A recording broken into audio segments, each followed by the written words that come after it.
बरगढ़ जिला बीजेपुर ब्लॉक अध्यक्ष अनास्था भट्टिंग रे जितिला बीजेपी। ब्लॉक अध्यक्ष मोतीराम साहू को विरोध में 32 जन सदस्य आनिथिले अनास्था प्रस्ताव एवं समस्त भोट अनास्था सपक्ष रे जाइथिबा जणा पड़िछि। एपरिकी समस्त सदस्य बीजेपी को समर्थन जणाइछन्ति। प्रकृत में आमर बीजेपी समिति सरपंच एवं समिति समस्ते आम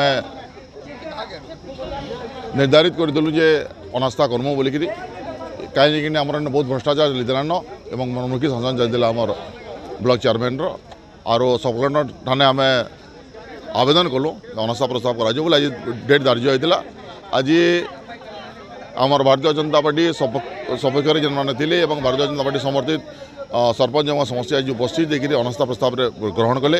अनास्था प्रस्ताव ग्रहण है पारित है एवं आमर जेन चेयरमैन जेन थे तांकर आज शेष दिन बोलिक धरा बीजेडी एटे खत्म दिन दिन के बीजेडी तमाने ग्राफ बोर्ड तल के डाउन होचे।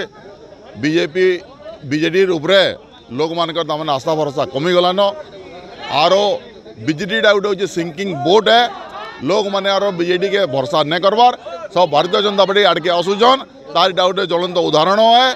और आगामी दिन में आप देखिए आमर बरगढ़ जिले में बीजेडी शून्य हो।